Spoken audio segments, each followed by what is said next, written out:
Before Gwyneth Paltrow's 50th birthday, she was interviewed by her husband, Brad Falchuk, on the Goop podcast.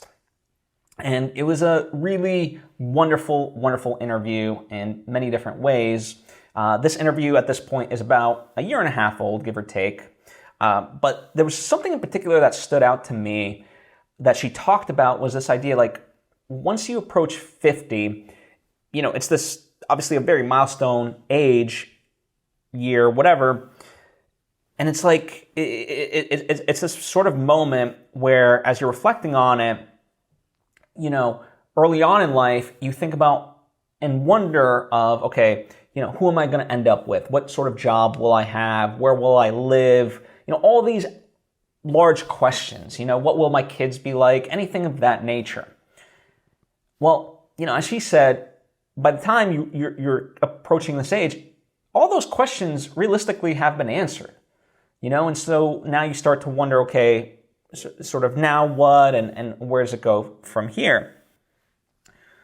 And that's fascinating on a number of levels, and I'm certainly not quite there towards 50, but in 15 years, so closer to it than not. If you break the 50 years in half, right? I'm closer to 50 than not. And I think about that idea of, when we're younger, yeah, we do wonder all those things. And not only wonder, but aspire, dream, whatever term you want to assign to it.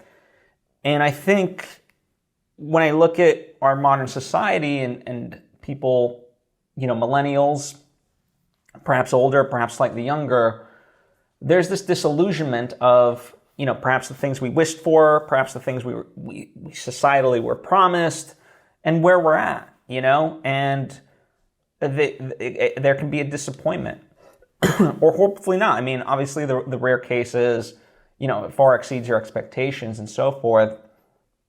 But, regardless, life is interesting and navigates in ways that we just simply can't predict, right?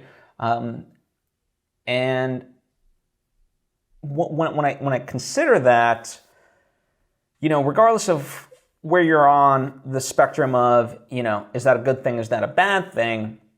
Because I think it all applies, because if it's a good thing, then cultivating that gratitude will be monumental for your success going forward. And I don't mean success in terms of the superficial societal way we often attribute it to, but I mean like through pure fulfillment, joy, happiness, all those things.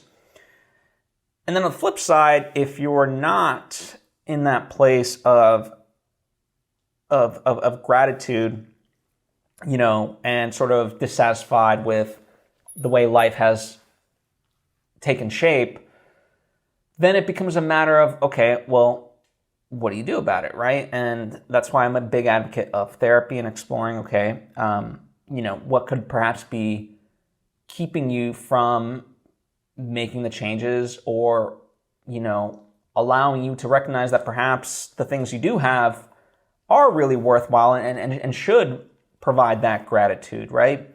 But often, in many ways, it almost comes down to, like for me, the way I approach this type of line of questioning is, okay, is this something that I need to accept? Like, it's just a fact of life, and I just need to accept it, because if I'm railing against it, then obviously that's what's bringing me the misery. Or do I need to choose again on it? Meaning, okay, so I get a choice here. I have some agency over this. So let's say you're in a job, for example, that you highly dislike. Okay, well, yeah, it's scary for sure. I'm not going to take that away. And it could have huge repercussions, and there's no guarantee of anything. But if that's what's bringing you misery, then it's like, okay, well, why not change? Or, a relationship, and that doesn't mean just a romantic one. That could mean between friendships, or, maybe the location you want to live, right? All these different things, like the things that are within your control. or lose it. Meaning there are thoughts that we have that we adopt as essentially true, but they're not. And even ones that like may be good for us, like, on the surface, I'm the best that's ever lived. Like, that's a positive thought, and you'd rather have that than like, I'm a piece of shit floating through your head. But they're both untrue. So, you essentially kind of don't want to waste energy on, you want to live to the best that you can in actuality, right? And part of how you do that is, you just live in the truths. And so getting rid of falsities really helps that. And so in this particular case, just kind of looking at things and being like, is that true? Is that true? So is this something that I just need to accept as a fact of life? Can I change it? Or is it just completely untrue? So an example of this line of thinking could be, only bad stuff happens to me. Well, only bad stuff happens to you because you're putting it out into the world and you're only mindful of the bad stuff, right? So it's these things that we have to kind of navigate, and this is my approach. And I'm not saying it's the best approach. I'm not saying it's the only approach.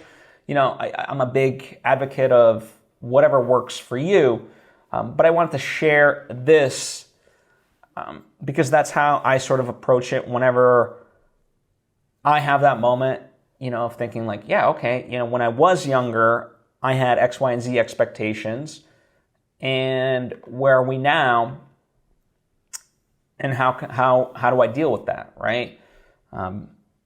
So yeah, it's a fascinating sort of way, for me at least, and I wanted to share it because obviously my goal is to always be of benefit to others in that way. So hope this helps.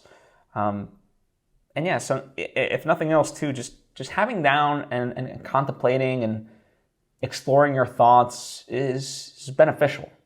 And I know time can be tough, but even like oftentimes when I drive, I won't have music on or a podcast or anything. I'll just kind of sit with my thoughts. And that's nice. Or even, before bed, maybe just the 5 minutes before I actually fall asleep, just kind of concentrating real quick of like, okay, well, what's X, Y, and Z about, right? So, and yeah, I just found that to be a profound thought from Gwyneth about just that shift that, when we're younger, there's a sense of what will come, and then that starts to, come to fruition, and we see what's there. So that can be both good and bad, but we have some agency in it all the same. So I hope that helps. Thank you as always. Comment down below if you have your thoughts, your questions about any of this. Would love to chat with you, Anyway, hope to see you next time.